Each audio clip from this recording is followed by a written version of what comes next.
Bərdə rayon İcra Hakimiyyəti başçısının Qazıqurdalı kəndində səyyar qəbul görüşü keçirilib. Keçirilən görüşdə İcra Hakimiyyətinin başçısı, aparatın məsul şəxsləri, hüquq mühafizə orqanlarının, təhsil, səhiyyə, mədəniyyət, xidmət təşkilatlarının rəhbərləri, bələdiyyə, inzibati ərazi dairəsi üzrə nümayəndəliyin əməkdaşları və kənd sakinləri iştirak ediblər.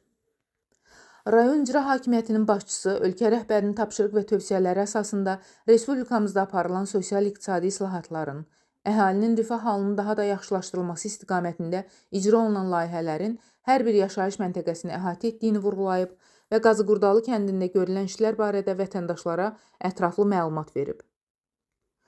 Görülən işlərdən məmnunluqlarını bildirən sakinlərin daha sonra təklif və şikayətlər dinlənilib.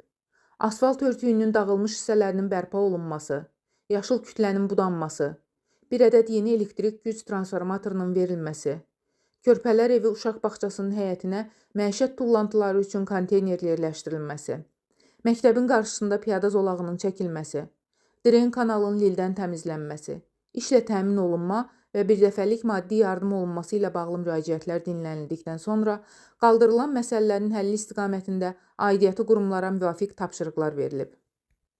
Vüsal Rafiqoğlu, Mirələ Məhmədov, Vəfa Hüseynova, Aran TV, Bərdə.